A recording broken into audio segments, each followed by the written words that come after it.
O sistema linfático e o sistema imune, eles estão intimamente ligados ao sistema cardiovascular. E uma das principais funções do sistema linfático é recolher o excesso de líquido no meio intersticial e devolver para a circulação sanguínea. E a outra função é a defesa do nosso organismo, a imunidade que defende o nosso corpo contra patógenos, bactérias, vírus, todos os micro-organismos. E vamos ver agora quais são os componentes do sistema linfático. Componente 1, vasos linfáticos, que tem a função de captar a linfa de todas as áreas do organismo, do corpo, e levar novamente para a circulação sanguínea. Componente 2, linfonodos, são esses nódulos, essas bolinhas espalhadas por todo o corpo e principalmente em cadeias muito bem localizadas, principalmente nas nossas dobras. Eles atuam como uma blitz policial mesmo. O outro componente é um órgão chamado baço. Olha, o baço ele tem mais ou menos o tamanho da sua mão fechada e ele está onde? No quadrante, na parte superior do lado esquerdo do seu abdômen, da sua barriga. Ele está bem ali perto do estômago, em posição posterolateral. E ele é protegido na parte de baixo pela caixa torácica. Ele nada mais é do que um grande linfonodo e ele pode aumentar caso você tenha algum tipo de infecção, embora esteja muito mais envolvida nas funções que eu vou citar aqui abaixo. Proliferação de linfócitos B e T, vigilância e resposta imunológica, ele filtra o sangue, destrói hemácias velhas ou danificadas, ele também destrói plaquetas danificadas, reciclagem do ferro e da globina, ele é um reservatório de sangue e ele atua na produção de hemácia lá no início da vida fetal. Você sabia que, apesar de ser protegido na parte de baixo esquerda da caixa torácica, o baço é o órgão abdominal mais lesado? O trauma da parede abdominal, acidentes como crianças em playground, acidentes automobilísticos ou quedas, pode dilacerar ou romper o baço. E isso é grave, pois o dano de sua cápsula e parênquima pode resultar em hemorragia intraperitoneal e possível choque em virtude da rica irrigação desse órgão. A cirurgia de remoção do baço geralmente não é problemática, pois podemos viver sem ele, já que outros tecidos linfáticos e a medula óssea podem assumir suas funções. Timo. O timo é uma glândula que ele participa da regulação da defesa imunológica do nosso organismo, e ele é considerado um órgão linfóide primário. E ele fica localizado no tórax, entre os pulmões e na frente do coração.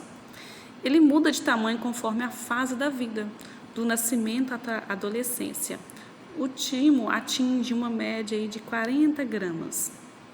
E a partir daí ele começa a diminuir de tamanho até a fase idosa. Porém, mesmo com a sua diminuição, as funções não são perdidas. E quais são essas funções do timo? A principal função dele é a maturação, amadurecer os linfócitos T, que saem lá da medula óssea ainda despreparado. Os linfócitos que estão imaturos, produzidos lá na medula óssea, eles migram até o timo, onde eles amadurecem e transformam-se em linfócitos T de timo. Eles entram na corrente sanguínea e chegam até os tecidos linfóides. O timo ele só libera os linfócitos T após reconhecer que estes não irão reagir contra as proteínas ou antígenos naturais do próprio organismo. Assim, ele realiza uma seleção dos linfócitos T a serem liberados na corrente sanguínea. Então, ele não ataca o próprio organismo, apesar de que existem doenças, né? Essa função do timo garante o correto funcionamento do sistema imunológico. Quando existem poucos linfócitos T no organismo, aumenta a chance de se adquirir doença. O timo também ele é responsável pela produção de hormônios que estimulam a maturação dos linfócitos T. E o timo ele é dividido em dois lobos, unidos e numerosos lobos de formas e tamanhos diferentes. Os dois lobos costumam variar de tamanho e forma, mas isso, né, agora que não é o foco nosso de falar as partes, que são córtex e medula. E uma curiosidade, o termo, né, timo, ele deriva de timos, do grego, que quer dizer energia vital. E antigamente acreditava-se que a alma da pessoa era guardada aí dentro do timo. E o timo foi o último dos órgãos importantes para o corpo a ter suas funções desvendadas. O outro componente do sistema linfático, que são os vasos, os capilares linfáticos, eles têm aquela função, como dito no vídeo anterior, de reabsorver o líquido que está ali ao redor das células, reabsorver e depois levar esse líquido perdido de volta à circulação sanguínea. Então, isso ficou bem claro.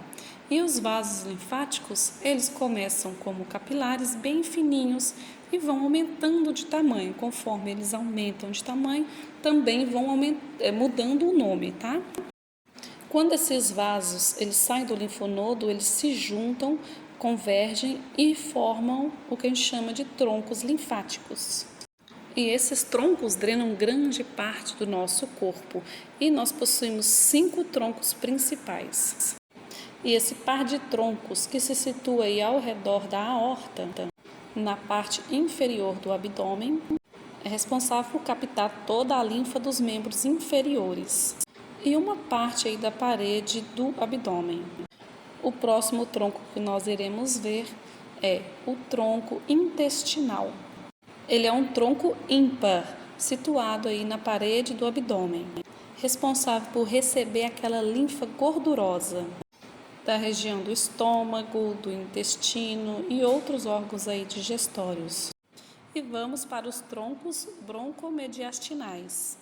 Subindo pelos lados da traqueia, esse tronco, o número par, drena a linfa das vísceras torácicas e da parede do tórax.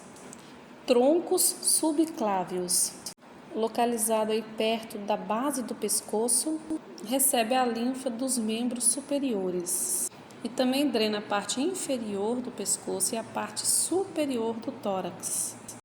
E por último, os troncos jugulares, localizados na base de cada veia jugular interna. E esse par de troncos drena a linfa da cabeça e também do pescoço. E esses troncos linfáticos se unem para formar os ductos linfáticos, que é o ducto torácico e o ducto linfático direito. E o ducto torácico, ele drena toda a metade inferior do nosso corpo e o lado esquerdo da metade superior, ou seja, quase todo o nosso corpo. E a área que sobrou aqui é o ducto linfático direito. Então, ele vai drenar esse lado direito e irá drenar todo o lado superior direito. Linfonodos pré-auriculares, retroauricular, cervical, angular no ângulo da mandíbula, submandibular, submentoniano, linfonodos cervicais anteriores, linfonodos cervicais posteriores, linfonodos supraclavicular, saboneteiro. Nós temos primeiramente aqui os linfonodos do pescoço, aonde eu promovo essa estimulação em 3 séries de 5 vezes, totalizando 15 vezes essa estimulação.